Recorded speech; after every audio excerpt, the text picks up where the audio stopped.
என்னாச்சு 15 லட்சம் என்னாச்சு என்னாச்சு என்னாச்சு என்னாச்சு என்னாச்சு மோடி என்னாச்சு என்னாச்சு. இப்ப மோடி குடும்பம் அப்படின்ற வார்த்தை கூட பரபரப்பா பேசப்பட்டு வந்துட்டு இருக்கே. மோடிகா அஸ்வி பரிவார் அப்படிங்கிற பேர்ல, அதாவது மோடியின் உண்மையான குடும்பம் அப்படின்னு ஊழல் குற்றச்சாட்டுக்கு உள்ளானவர்கள் மற்றும் பெரும் தொழிலதிபர்களின் படங்களை போட்டு இளைஞர் காங்கிரஸ் சார்பில் டெல்லி தெருக்கள்ல சுவரொட்டிகள் ஒட்டப்பட்டிருக்கு. அதிமுக முன்னாள் அமைச்சர் ஜெயக்குமார் பேசும்போது எம்ஜிஆர் ஜெயலலிதா படங்களை பாஜக பயன்படுத்துவது கீழ்த்தரமான அரசியல், இது கண்டனத்துக்கு உரியது அப்படின்னு சொல்லியிருக்காரு. இப்படிப்பட்ட ஒரு கீழ்த்தரமான ஒரு அரசியலை இன்னைக்கு பிஜேபி கையில் எடுத்திருக்குது. அவர்களுடைய தலைவர்கள் மேலே அவருடைய நம்பிக்கை இல்லைன்றதுதான் இன்னைக்கு காட்டுது. இன்னைக்கு ஏங்க, வாஜ்பாய் அத்வானி போன்ற தலைவர்கள் தான் பாஜகவுக்கு இருக்காங்களே, அவங்கள பத்தி எல்லாம் ஏன் இவங்க பேசவே மாட்டேங்கிறாங்க? தன்னுடைய கட்சியினுடைய தன் முன்னோர்களை பற்றி பேசாமல் மாற்று கட்சியிலே எதிர்கட்சியிலே இருக்கின்ற தலைவர்களை பேசி மக்களை ஏமாற்ற வேண்டும் என்று முயற்சி செய்கிறார். எஸ்பிஐ இப்ப கூடுதல் அவகாசம் கேட்டிருக்கிறத பத்தி அரசியல் தலைவர்கள் கடும் கண்டனத்தை தெரிவிச்சு வந்துட்டு இருக்காங்க. தேர்தல் பத்திரத்தை அறிமுகப்படுத்தியது, அதன் மூலம் பாரதிய ஜனதாவுக்கு பெற்றுக் கொண்டதும் அம்பலமாகியிருக்கிறது. ஊழலிலே மூழ்கி தலைத்திருக்கின்ற இந்தியாவினுடைய முதன்மையான ஊழல் கட்சி பாஜக தான்.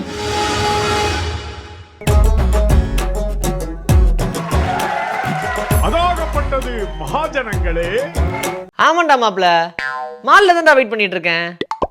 நான் தனியா தான் வந்திருக்கேன். ஆனா எவனும் ஜோடியோட வந்து கடுப்பேத்திட்டு இருக்கான். ஹலோ தம்பி, உனக்கு ஜோடி கிடைக்கலன்னா என்ன பார்த்து ஏன் பொறாமப்படுற? ஏங்க, அவன் ஏதாவது சொல்லிட்டு போறான், நீங்க ஏன் அவனுக்கு எல்லாம் பதில் சொல்லிட்டு இருக்கீங்க? மாப்ள, இங்க யாரோ என்கிட்ட ஏதோ சொல்லிட்டு இருக்காங்க.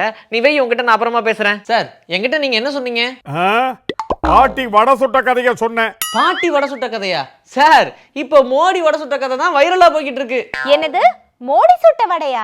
ஆமா மேடம், தமிழ்நாட்டுல பல இடங்கள்ல திமுகவினர் நூதன பிரச்சாரத்துல ஈடுபட்டாங்க.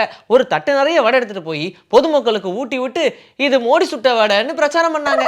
ஏங்க, யாரோ சுட்ட வடையை எடுத்துட்டு போய் மோடி சுட்ட வடைன்னு எதுக்கு மக்களுக்கு ஊட்டி விடணும்? செல்லக்குட்டி, அதான் நூதன பிரச்சாரம். 15 லட்சம் ரூபாய் ஒவ்வொருத்தர் வங்கி கணக்கிலும் போடுறேன்னு மோடியும் அவர் சகாக்களும் 2014 தேர்தல் களத்துல பரப்புரை பண்ணாங்கல்ல, அது என்ன ஆச்சு அப்படின்னும், தமிழ்நாட்டில் எய்ம்ஸ் மருத்துவமனை என்ன ஆச்சு அப்படின்னும் கோஷம் போட்டுக்கிட்டே வடையை கொடுத்துருக்காங்க. ஓ, வாயில வடை சுட்ட வேலையை தான் பிரதமர் மோடி பண்ணிருக்காருன்னு சொல்ல வராங்களா? அதே தாங்க. 2 நாளைக்கு முன்னாடி தான் வசந்த் தொலைக்காட்சியில அதாகப்பட்டது மகாஜனங்களே அப்படின்ற நிகழ்ச்சியில நம்மள மாதிரியே 3 பேர் உட்கார்ந்துட்டு மோடி சொன்ன பொய்களை பத்தி பேசியிருக்காங்க. அதுல கூட 10 லட்சம் பேருக்கு வேலை வாய்ப்பு அப்படின்னு மோடி அறிவிச்சிருக்கிற செய்தி வந்திருக்கக்கூடிய பேப்பர் மேல வடைய வச்சிருக்கிற மாதிரி வெளிவந்த மோடி சொன்ன பொய்கள் அப்படின்ற புத்தகத்தை பத்தி விளக்கமா சொல்லியிருந்தாங்க. ஓ, அப்ப மோடி வடை சுட்டு 10 வருஷம் ஆச்சா? இல்லடி செல்லக்குட்டி, 10 வருஷத்துக்கு மேல மோடி வடை சுட்டுக்கிட்டே இருக்காரு. அதுல ஒரு சில சாம்பிள் வடைகளை பத்தி தான் நூதனமா பிரச்சாரம் பண்ணியிருக்காங்க. தமிழ்நாட்டுக்கு மோடி அடிக்கடி வந்துட்டு போறாரு. இத பத்தி நம்ம முதலமைச்சர் ஸ்டாலின் அவர்கள் பேசியிருந்தாரு, கவனிச்சிங்களா? எங்க, சென்னையிலயும் தூத்துக்குடி உள்ளிட்ட மாவட்டங்கள்லயும் புயல் மழை பாதிப்பால மக்கள் பாதிக்கப்பட்டாங்க. தமிழ்நாடு அரசு கேட்ட நிதியில 1 ரூபாயை கூட மோடி அரசாங்கம் கொடுக்கல. ஆனா அடிக்கடி வந்து தமிழ்நாட்டு மக்களை சந்திச்சு ஓட்டு மட்டும் கேட்பாரா? சரி, நம்ம முதலமைச்சர் இவர் அடிக்கடி வர்றத பத்தி என்ன சொல்லி இருக்காரு? செல்லக்குட்டி, அதான் நீயே சொல்லிட்டியே. இதே கருத்தை தான் நம்ம முதலமைச்சர் ஸ்டாலின் அவர்கள் சொல்லியிருக்காரு. தமிழக மக்கள் மோடியை பார்த்து ஒருபோதும் ஏமாற மாட்டார்கள்னு சொல்லியிருக்காரு. சமீபத்தில் 2 மிகப்பெரிய இயற்கை பேரிடர்களை எதிர்கொண்டோம். அப்ப ஏற்பட்ட பாதிப்புகளை சரி செய்ய 37,000 கோடி ரூபாய் நிவாரண நிதி கேட்டோம். அதை கொடுத்துட்டு தமிழ்நாட்டுக்கு பிரதமர் தராராம். 1 ரூபாய் கூட, ஒரு சல்லிகாசு கூட இன்னும் கொடுக்கல. தமிழ்நாட்டு மக்களுக்கு நிதி உதவி செய்ய மாட்டாங்களாம். ஆனா தங்களோட பதவி நாற்காலியை காப்பாத்திக்கிட்டு அதுக்காக ஆதரவு கேட்டு வராங்களாம். தமிழ்நாட்டு மக்கள் ஒருபோதும் இவங்களை பார்த்து நிச்சயம் ஏமாற மாட்டாங்கன்னு அழுத்தம் திருத்தமாக நான் சொல்ல விரும்புகிறேன். ஆமா சார், கரெக்டா தானே சொல்லியிருக்காரு. இப்ப மோடி குடும்பம் அப்படின்ற வார்த்தை கூட பரபரப்பா பேசப்பட்டு வந்துட்டு இருக்கே. ஆமாங்க, நான் கூட பார்த்தேன். 140 கோடி மக்களும் எனது குடும்பம் தான் அப்படின்னு பிரதமர் மோடி பேசுறதும், நாங்க மோடி குடும்பம்னு பாஜக காரங்க சொல்றதும் பயங்கரமா போயிட்டு இருக்கே. தங்களுக்கு வசதியா பிரதமர் மோடியும் பாஜக காரங்களும் இதை திசை திருப்பி பார்க்கறாங்க. ஆனா பிரதமர் மோடியோட உண்மையான குடும்பம் அப்படிங்கிற மாதிரி டெல்லியில் வச்சிருக்கிற பேனர் பரபரப்பை ஏற்படுத்தியிருக்கு. பெரும் முதலாளி அதானி, மோசடி குற்றச்சாட்டுக்கு உள்ளான நீரவ் மோடி, மல்யுத்த வீராங்கனைகளின் பாலியல் குற்றச்சாட்டுக்கு ஆளான பிரிஜ் பூஷன் சரண் சிங், இவங்க எல்லாரும் தான் மோடியோட குடும்பம் அப்படின்னு சொல்லியிருக்காங்க. ஆமாங்க, மோடிகா அஸ்வி பரிவார் அப்படிங்கிற பேர்ல, அதாவது மோடியின் உண்மையான குடும்பம் அப்படின்னு ஊழல் குற்றச்சாட்டுக்கு உள்ளானவர்கள் மற்றும் பெரும் தொழிலதிபர்களின் படங்களை போட்டு இளைஞர் காங்கிரஸ் சார்பில் டெல்லி தெருக்கள்ல சுவரொட்டிகள் ஒட்டப்பட்டிருக்கு. உண்மையான நிலவரமே இதுதாங்க. 140 கோடி மக்களுமா செழிப்பா இருக்காங்க. மோடி குடும்பம்னு சொல்லிட்டா ஏழைகள்லாம் பணக்காரங்கள் ஆயிடுவாங்களா? இல்ல 3 வேளை சாப்பாடு கிடைச்சிருமா? விவசாய பிரச்சனைகளுக்கு தீர்வு தான் கிடைச்சிருமா? கடன் பிரச்சனையால தத்தளிக்கிற நடுத்தர வர்க்கத்து மக்களுக்கு கடன் தான் தள்ளுபடி ஆகிருமா? இல்ல பெட்ரோல் டீசல் விலை தான் குறைஞ்சிருமா? மேடைக்கு பேசுறதுக்கு இதெல்லாம் நல்லா தான் இருக்கும். ஒவ்வொரு தனி மனிதனும் இந்த 10 வருஷ பாஜக ஆட்சியில என்ன கிடைச்சதுன்னு யோசிச்சாலே போதும், ஒன்னும் கிடைக்கலன்னு தெளிவாகிடும். தம்பி, அடுக்கடுக்கா பேசினாலும் ரொம்ப அழகா பேசுறப்பா. இந்த மோடி குடும்ப மேட்டரை இவங்க இப்படி பெருசுப்படுத்துறதுக்கு காரணமே பீகார் முன்னாள் முதல்வரும் ராஷ்டிரிய ஜனதா தள மூத்த தலைவருமான லாலு பிரசாத் யாதவ் சொன்ன கருத்து தான். ஆனா அவர் சொன்ன விஷயங்களை எல்லாம் இவங்க முழுசா சொல்லாம ஒரு வார்த்தையை மட்டும் புடிச்சுக்கிட்டு தொங்கிக்கிட்டு இருக்காங்க. லல்லு பிரசாத் அவர்கள் அப்படி என்னதான் சொன்னாரு? அந்த மேடையில நம்ம ராகுல் காந்தி அவர்கள் கூட இருந்தார்ல. ஆமாண்டி செல்லக்குட்டி, மத்திய பிரதேசத்தில் பாரத் ஜோடா நியாய யாத்திரை மேற்கொண்டுள்ள ராகுல் காந்தி தனது யாத்திரையை தள்ளி வைத்துவிட்டு பீகார் மாநிலத்தில் நடைபெற்ற தேஜஸ்வி யாதவின் ஜன் விஸ்வாஸ் பேரணி பொதுக்கூட்டத்தில் கலந்துகிட்டாரு. இந்த கூட்டத்தில் தான் லாலு பிரசாத் அவர்கள் பேசியிருக்காரு. பிரதமர் எப்போதும் ராமர் கோவில் பற்றி பெருமை பேசுகிறார். ஆனால் அவரே ஒரு முழு இந்து அல்ல, ஓர் இந்து ஆண். அவரது பெற்றோர் மறைந்தால் தாடி தலைமுடியை சவரம் செய்து கொள்ள வேண்டும். ஆனால் பிரதமர் மோடி அவரது தாயாரின் மறைவின் போது அப்படி செய்யவில்லை. அது மட்டுமல்ல, ராஷ்டிரிய ஜனதா தளம் உள்ளிட்ட பல்வேறு கட்சிகளின் மீதும் குடும்ப அரசியல் குற்றச்சாட்டை எழுப்பி வருகிறார் பிரதமர் மோடி. குடும்ப ஆட்சி என்று நரேந்திர மோடி தாக்கி வருகிறார். உங்களுக்கு குழந்தைகளோ குடும்பமோ ஏன் இல்லை என்பதை நீங்கள் சொல்ல வேண்டும். பல குடும்பங்கள் அரசியலில் இருந்தால் அது குடும்ப ஆட்சியா? அது வாரிசு அரசியலா? உங்களுக்கு குடும்பம் இல்லை என்றால் யார் என்ன செய்ய முடியும் அப்படின்னு கேட்டார். मोदी क्या है? मोदी कोई चीज है क्या? ये नरेंद्र मोदी आजकल परिवारवाद पर हमला कर रहे हैं. अरे भाई तुम बताओ ना कि तुमको क्यों परिवार में कोई संतान नहीं तुमको हुआ, बताओ. சார், பல தலைமுறைகளா ஒரு கட்சி மேல அபிமானமா இருக்கிறவங்க அடுத்தடுத்து அந்த கட்சியோட பணியில ஈடுபட்டா அது எப்படி குடும்ப அரசியல் ஆகும்? அப்படி குடும்ப அரசியல் நடக்கும்போது ஏற்படக்கூடிய குற்றச்சாட்டுகளை பத்தி மட்டுமே பேசணுமே தவிர குடும்ப அரசியலே குற்றச்சாட்டா பேசக்கூடாது இல்லையா? மோடி பிரதமரா பதவியேற்றதுக்கு அப்புறமா அமித்ஷாவின் மகன் ஜெய்ஷாவுடைய நிறுவனம் பல மடங்கு வளர்ச்சி அடைஞ்சதா குற்றச்சாட்டி சமீபத்துல TheWire.com அப்படின்ற இணையதளம் ஒரு செய்தி வெளியிட்டுச்சு. அது கூட பரபரப்பா பேசப்பட்டுச்சு.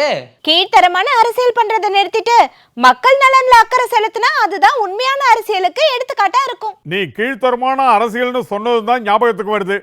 புதுச்சேரியில பாஜக காரங்க கீழ்த்தரமான அரசியலை பண்ணி இருக்கிறதா அதிமுக தரப்புல இருந்து குற்றச்சாட்டு எழுந்திருக்கு.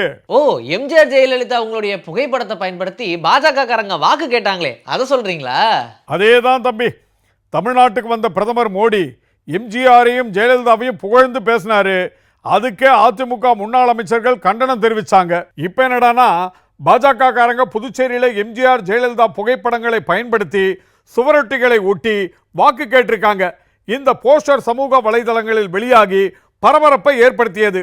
இது குறித்து அதிமுக முன்னாள் அமைச்சர் ஜெயக்குமார் பேசும்போது எம்ஜிஆர் ஜெயலலிதா படங்களை பாஜக பயன்படுத்துவது கீழ்த்தரமான அரசியல், இது கண்டனத்துக்கு உரியது அப்படின்னு சொல்லியிருக்காரு. தலைவர் படத்தையும் அம்மா படத்தையும் போட்டு நீங்க ஓட்டு வாங்கலாம்னு சொல்லிட்டு இப்படிப்பட்ட ஒரு கீழ்த்தரமான ஒரு அரசியலை இன்னைக்கு பிஜேபி கையில் எடுத்திருக்குது. அவர்களுடைய தலைவர்கள் மேலே அவருடைய நம்பிக்கை இல்லைன்றதுதான் இன்னைக்கு காட்டுது. இன்னைக்கு ஏங்க, வாஜ்பாய் அத்வானி போன்ற தலைவர்கள் தான் பாஜகவுக்கு இருக்காங்களே, அவங்கள பத்தி எல்லாம் ஏன் இவங்க பேசவே மாட்டேங்கிறாங்க? இந்த கேள்வியை தாங்க அதிமுகவுடைய முன்னாள் அமைச்சர் ஒருத்தர் கேட்டிருக்காரு. அத்வானி வாஜ்பாயோடைய புகைப்படங்களை பயன்படுத்தாம எதுக்கு எம்ஜிஆர் ஜெயலலிதா அவங்களுடைய புகைப்படத்தை பயன்படுத்துறீங்கன்னு கேட்டிருக்காரு. தன்னை வளர்த்து ஆளாக்கிய அந்த பாரதிய ஜனதா கட்சியை உருவாக்கிய மறைந்த முன்னாள் பிரதமர் அடல் பிகாரி வாஜ்பாய் பற்றி அவர் பேசுவதில்லை. உருவாக்கி இன்று வயது முதிர்வின் காரணமாக ஒதுங்கி இருக்கின்ற அத்வானியை பற்றி பேசுவதில்லை. தன்னுடைய கட்சியினுடைய தன் முன்னோர்களை பற்றி பேசாமல் மாற்று கட்சியிலே எதிர்கட்சியிலே இருக்கின்ற தலைவர்களை பேசி மக்களை ஏமாற்ற வேண்டும் என்று அவர் முயற்சி செய்கிறார். நரேந்திர மோடி அவர்கள் ஏமாற்றுகின்ற இந்த சித்து விளையாட்டிற்கு ஏமாற மாட்டார்கள். தம்பி, நீங்க எவ்வளவுதான் பேசினாலும் அவங்க வியாபாரம் நடக்கணும்னா என்ன வேணாலும் செய்வாங்க. காங்கிரஸ் கட்சியின் முக்கிய அடையாளமா விளங்குற கர்ம வீரர் காமராஜன் பெயரை பயன்படுத்தினது மட்டுமில்லாமல் காமராஜர் ஆட்சியை கொண்டு வருவோம்னு நம்ம அண்ணாமலை பேசியிருக்காரு. பாஜகவின் பங்களிப்பு எதுவுமே இல்லாத தமிழ்நாட்டில் எதையாவது சொல்லி ஓட்டு வாங்கணும்னு நினைக்கிறாங்க. சார், எஸ்பிஐ வங்கி தேர்தல் பத்திரங்கள் குறித்த விவரங்களை தேர்தல் ஆணையத்தை கொடுக்கறதுக்கு ஜூன் 30ஆம் தேதி வரைக்கும் கால அவகாசம் கேட்டு உச்ச நீதிமன்றத்தில் வேண்டுகோள் வச்சிருக்காங்க. பாத்தீங்களா? அதுக்குள்ள தேர்தலே முடிஞ்சிருமே. தேர்தல் பத்திரங்களை கொண்டு வந்து அது மூலமா கிட்டத்தட்ட 60% பணத்தை பாஜக பெரிய பெரிய முதலாளிகள் கிட்ட இருந்து வசூல் பண்ணிருக்கு. அது மட்டும் இல்லாம கடந்த தேர்தல்கள்ல ஏராளமா செலவு பண்ணிருக்கு. இப்ப தேர்தல் முடிகிற வரைக்கும் அவகாசம் கேட்கறாங்கன்னா எங்கேயோ இடிக்குதே.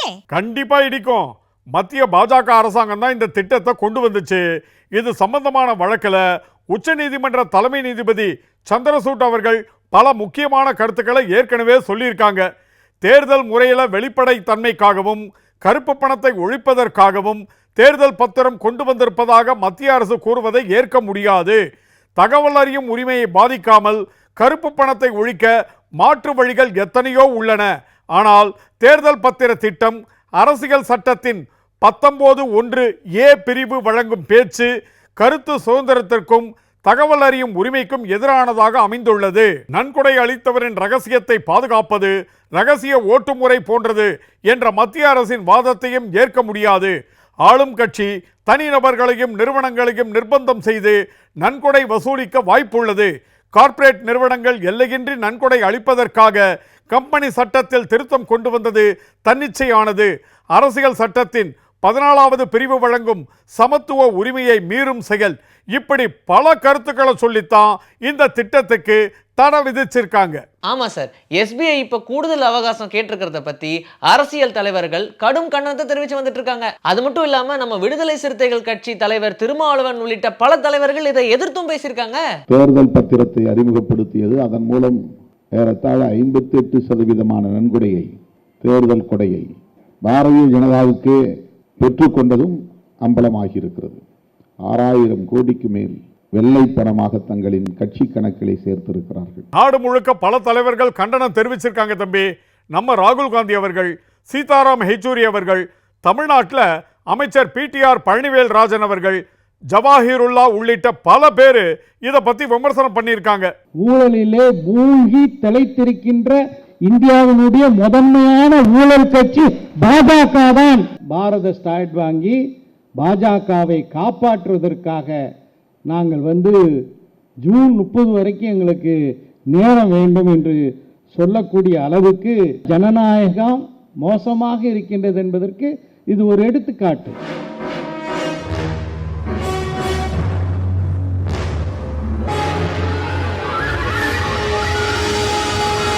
சரிங்க, நாம பேசினபடி 1 hour டைம் முடிஞ்சிருச்சு. பணத்தை எடுங்க. எதுக்குங்க டைம் முடிஞ்சிருச்சு?